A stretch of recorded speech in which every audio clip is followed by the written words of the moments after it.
All right, everyone. We're going to try this again. I think that we dropped the ball pretty bad last night trying to get this done. We dropped the ball almost as bad as the Steelers did over the weekend against the Chargers. So I had to make up for it.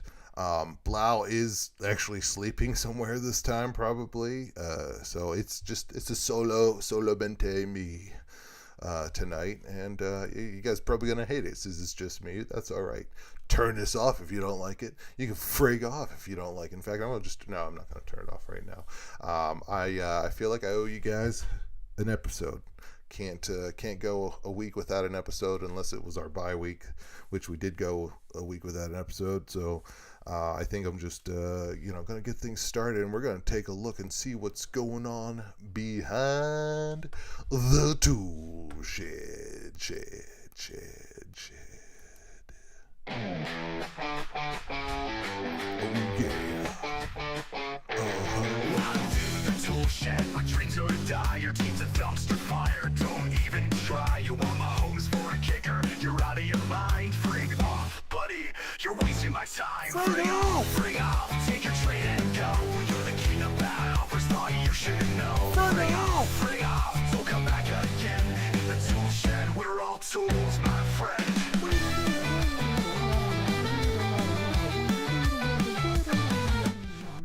All right, there we go. We made it. Okay, so listen, we're gonna keep this short and sweet tonight. It's just me, like I said, so I'm just gonna freaking bust through everything here. We're gonna take a look at the biggest winners and losers of last week's matchup, the Week 10 matchup here, and I'd like to start off with our stinky game of the week. Not wink. I don't know. I can't talk.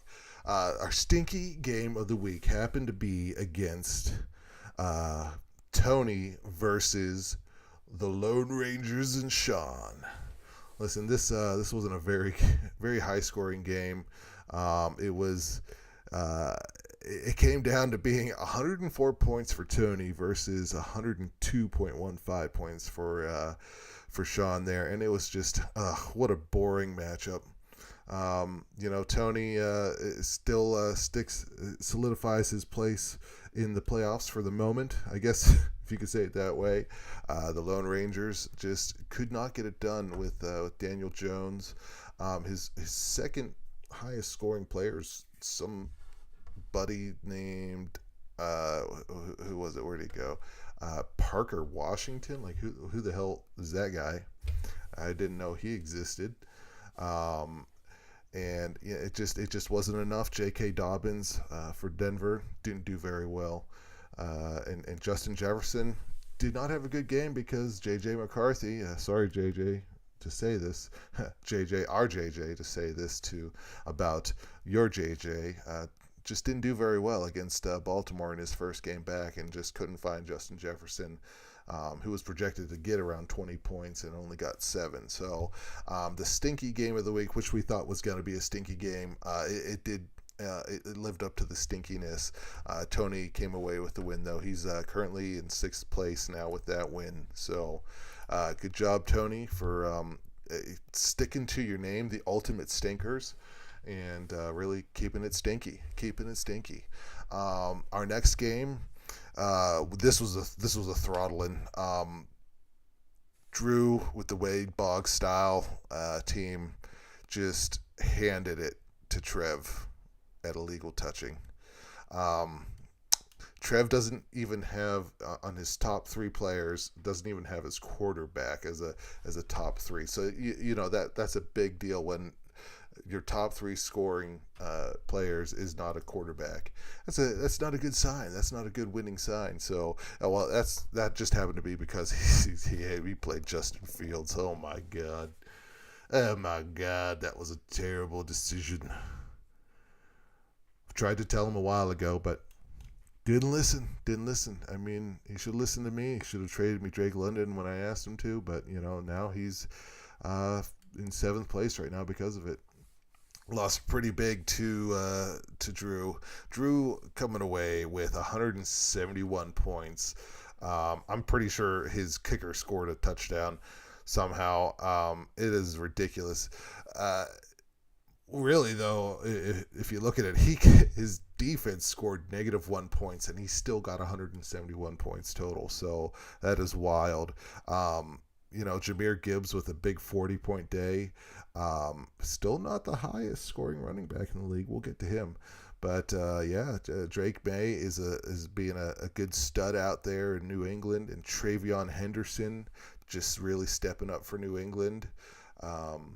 So he made all the right moves. I mean, maybe it doesn't matter that the Buccaneers playing New England was not the greatest move, but I mean, who would have thought it would have been that high scoring of a game? I mean, the Steelers did a pretty good job against New England, I think.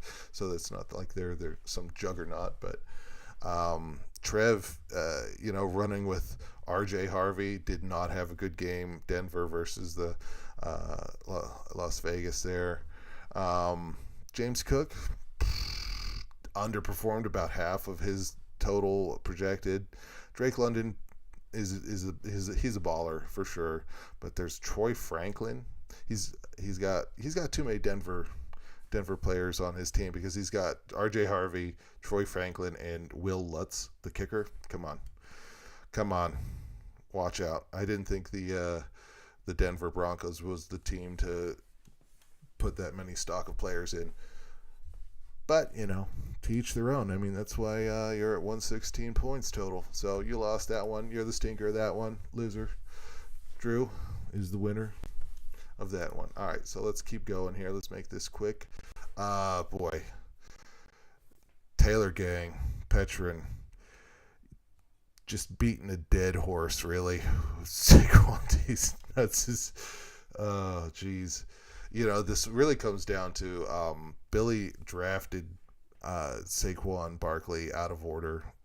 He really probably is the reason why he's not in last place, though. I mean, that's good. At least he's not in last place like a certain person, a Baltimore fan, is. So that he's got that going for him. But Petrin is a scary team. He's in second place right now. He's only got 2 losses, and Billy is on the opposite side of the spectrum there. He's 13th, sitting at 2-8 now, but it's tough. You hope that Saquon Barkley would do a better job for you this year, and Breece Hall's doing okay. Ladd McConkey was the guy to have against the Steelers over the weekend. But he couldn't get anything out of Sam Darnold, unfortunately. You'd hope, like, let's say if he got 30, if Sam Darnold had gotten 30 points instead of 9 points, that would be about like a 20-point difference. So it'd be 127. Okay, if Cortland Sutton had gotten at least 15 points, he's getting closer. I mean, even Evan Engram, He could have been close, but just team didn't show up. The second half of his team and his quarterback just didn't show up. Whereas Petrin made some good moves. Playing Caleb Williams, you have to play Christian McCaffrey. Jaylen Warren didn't do terrible, but Troya McMillan. He's pretty much on par for what he was getting, but that Chris Olave doing really well out there for New Orleans now that they got a new quarterback in place. And Trey McBride, man, that's the beast of the tight end to go against. Anyone who's up against Trey McBride better be scared, because he is a good tight end out there. He's doing really well for the Cardinals out there. Good job, Petrin. You earned this one, but you didn't really have to beat a dead horse like you did. Oh well, maybe you did. Maybe since you earn it, you get that right. Well, speaking of a dead horse, a dead bird, actually, I would say a dead bird, a certain kind of bird, a raven. I guess he got the win. He did get the win, if you look at it. Mike Tirico, a.k.a. Xander, comes away with a win. I think this would qualify as the second stinkiest game of the week. because you have a dead bird on one hand and a weenie on the other, a big weenie on the other. So, I mean, there is definitely some smells coming out of this matchup for sure that I don't know if I really need to smell again in the same vicinity of each other. Just that would not be a fun one. But Xander comes away with the win, 110-93. This will be his second win of the season. So he's down, but he's not out. He's not out. Oh boy, look, Lamar Jackson was projected to get around 30 points. Only got 20. Loser. Jalen Hurts probably would have been a lot better for Craig if he had gotten his projected points of 28. But just that was a terrible game to watch as well. I still think it was better than the Steeler game though, because I mean the Steelers just shit the bed the whole time. So, but I'd say a big reason why Xander won is because you got Romeo Doubs for Craig only getting 1.5 points, whereas his team got more. We'll just say that it's real easy.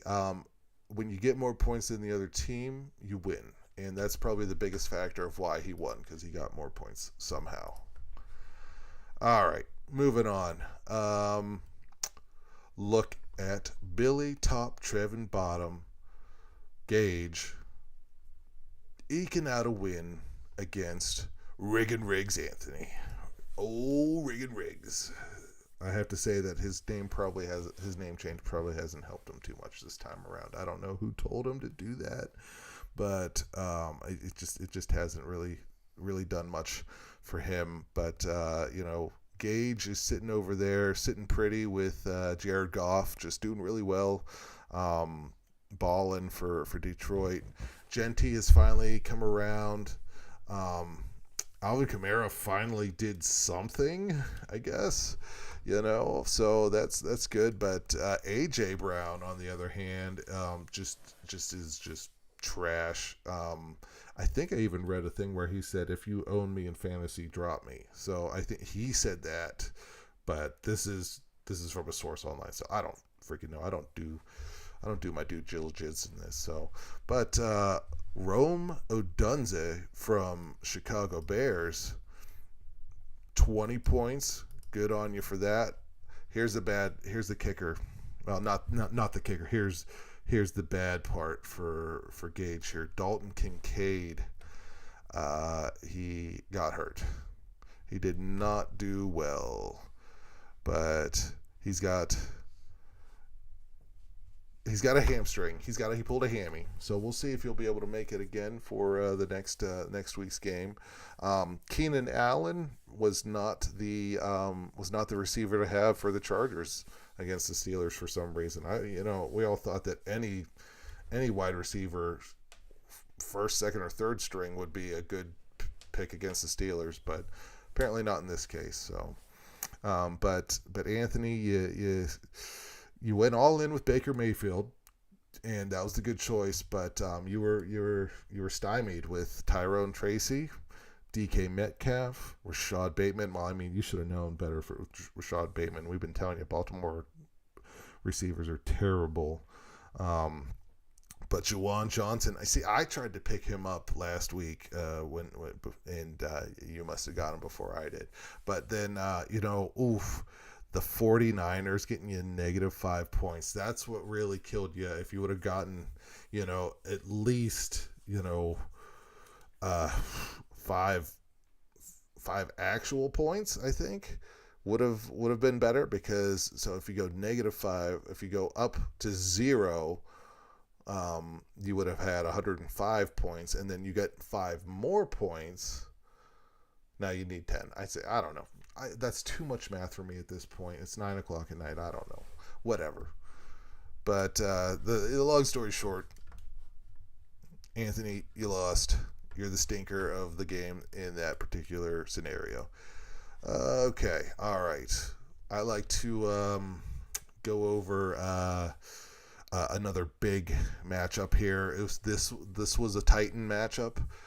You had Team Brian Exotic Blau versus Team Auto Draft JJ, and the robots won. Everyone, the robots have won, and we all need to be watching out because they might be coming for us next. They took down Blau, who had one point in the season been in first place, and he is all the way down to fourth place. It's yuck, gross. No wonder he didn't.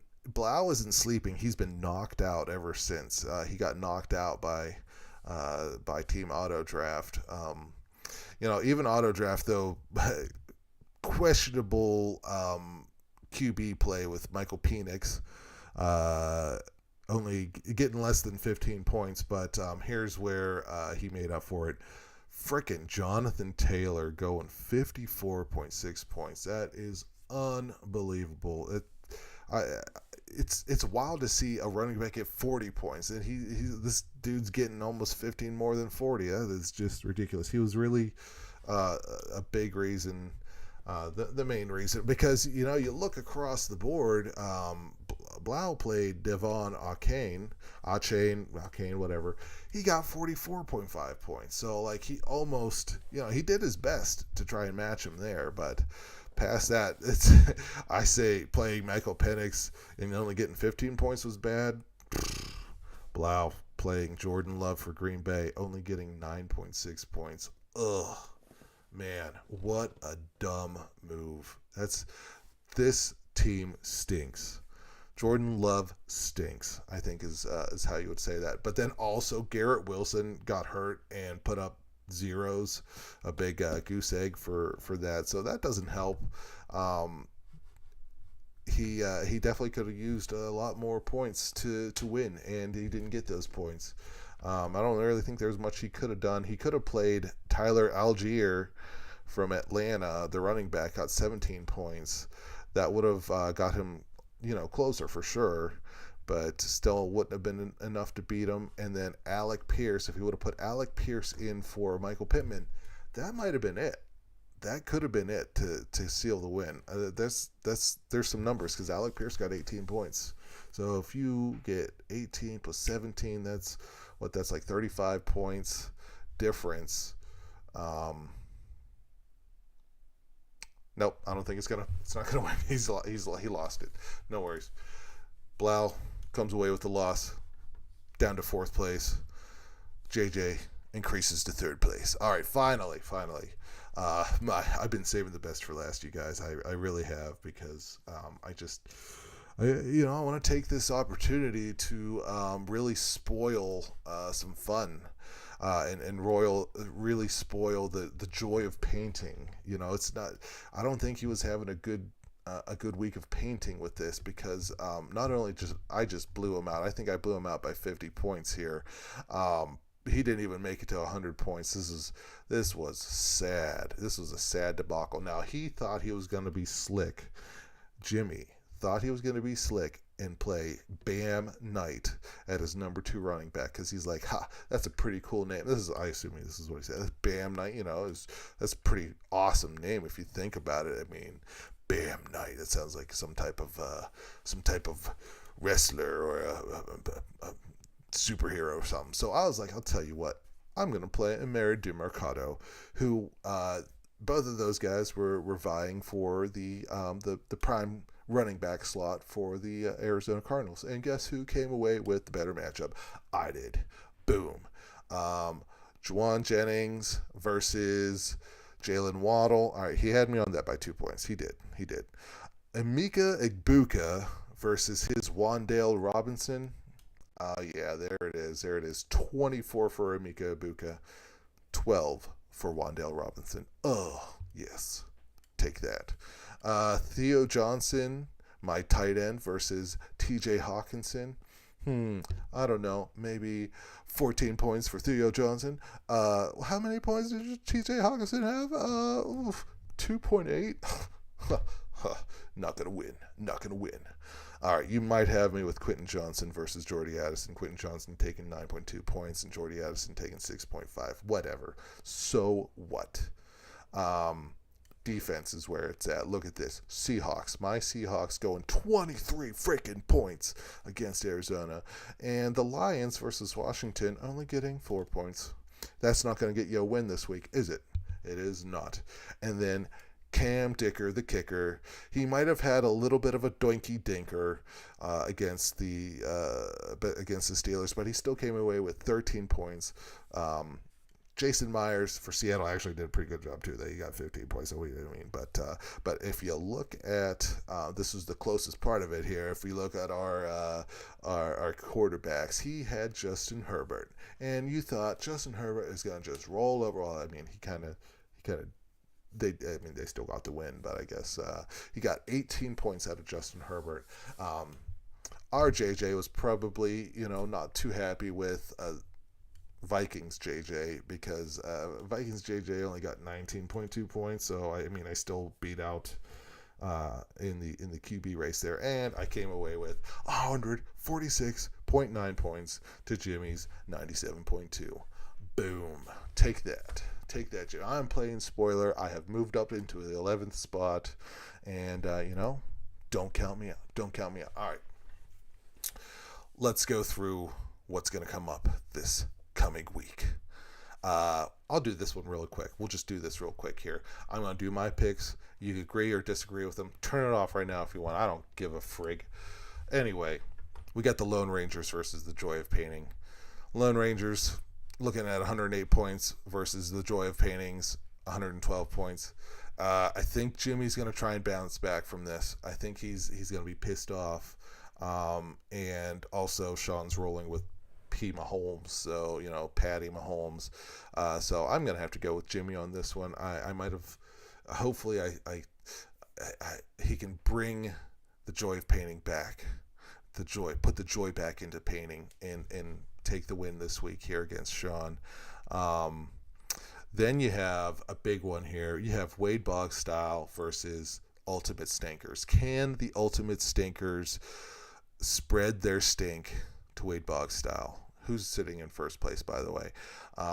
Can he take his stink, the ultimate stink, and like, if you ever watched the movie The Labyrinth, the pit of eternal stench, that might be a good way to describe it. And if you even get a little drop of it on you, you stink for the rest of your life. Maybe that's just Tony needs to chuck a whole handful of that pit of eternal stink swamp juice, toss it on Wade Boggs style, and maybe that'll be enough to really put a damper on Wade Boggs style's chances to win. I'm going with Tony. That's right. I'm going to do it. Tony, you got my vote of confidence there. All right. Next is I don't even know if we could say this on air. We're going to have illegal touching of Mr. Feeney's big weenie. Oh, boy. Illegal touching might be, taking both hands on the grip of this and just throttling Mr. Feeney's big weenie, just going to town. He's going to beat him like he owes him money. It's not going to be good. It's not going to be good, Craig. It's not going to be good. You better cover yourself, and maybe wear some protection at least, because you're gonna get beat. You're gonna get beat pretty hard, illegally touched. Although there's a small chance if Marcus Mariota doesn't do so well. He's not the greatest. He's filling in for Jaden Daniels, so we'll see. We'll see what happens. I'm not quite sure. Let's see. Has he updated his? Okay, he's going with Marcus Mariota at the moment of this taping. So I'm going to say illegal touching has probably got the win this time, though. I'm going with illegal touching on that. Here we have Rigging Riggs versus Mike Tirico. Anthony versus Xander. Kind of a battle of the low spots here. Who really cares, honestly? Let them both lose. Moving on. I think Anthony's probably going to come away with the win on this one. But Xander, I say put Dak Prescott in. That might be your only chance. Dak Prescott and CeeDee Lamb, put them both in, and maybe you'll double dip on some points there. All right. Billy Top, Trevin Bottom versus Team Auto Draft. This is a tough one because these are rivals, and on screen it's saying, probably more advantage to Team Auto Draft, but I think if we look at Team Auto Draft has to either go with Joe Flacco or Michael Penix versus Jared Goff. I'm gonna have to go with Gage on this one. I mean, he's also my bunk buddy at Fat Camp, so that might be another reason why I'm choosing him. But so yeah, I'm gonna go with Gage on that one. Brian Exotic versus Taylor Gang for an epic showdown. Waiting all night for an epic showdown. That's a good song. I like to listen to it. I don't like to listen to that every Sunday night now because of the Steelers. Anyway, Blau, he needs a win. Someone needs to take down Taylor Gang and hand them their third loss of the season. But Taylor Gang just looks too tough. And right now, if Blau is rolling with Jordan Love still, that might not be enough. That might be a problem. But he really doesn't have anyone else to go with because Brock Purdy, I wouldn't, even if Brock Purdy was playing this week, I wouldn't put him in because it would be his first game back, but he's not. Yeah. Basically, it's 150 to 130 projected. It's tough to go against Petrin. On this. I'm sorry, Blau. You're not here. You're not here to change my mind now. So unfortunately, I'm going with Petrin on this one. Finally, everyone's been waiting to see what am I going to talk about against my team versus my rival. This is the one that everyone's been waiting to see. It's time for me to finally get my revenge on Saquon D's nuts for drafting Saquon Barkley out of order when it should have gone to me. Let me tell you. I've got the cream of the crop. That's as far as I remember of that part of it. Anyway, this hasn't been my best year, and it really hasn't been a very good year for Billy either. This is also probably a stinky game of the week. This would probably be the number 2 stinky game of the week because it really doesn't mean anything. I'd rather play spoiler. I'd rather us try and spoil some of the big team names out there. But you know what? We got to do it. This is just the way the cookies have crumbled. I am still probably looking to go with J.J. McCarthy, although now he's saying questionable. Like, what the hell? He had a right hand, and he practiced in limited fashion today. So, all right, whatever. We'll see. We'll see. I might just leave it as is. Just say F it. I mean, it's just... This game isn't going to make a difference to anyone. But this is my revenge game, so I am going to put forth a little bit more effort than I normally would. So, Billy, you better watch out. This is my revenge game. Now, you could either let me have my revenge, and if I win, I think I should be able to. You should be able to give me Saquon Barkley. I think that's the only thing that's going to make this go away for you. So, just saying. All right. I think I did it. I think I got through it. If you guys are actually still listening, this is ridiculous. If you are, you guys are all dumb if you're still listening. But thank you if you are. I appreciate it. I enjoy doing this. I'm sorry that the last episode was screwed up. JJ was on he was on a heater. He was on the roll. And I'm sorry you guys missed out on that. But we'll try and do better next time. I'll figure out what's going on. I'm right at half an hour. I didn't do too bad. Just by myself getting through this. So I hope you guys enjoy it. And if everyone could just take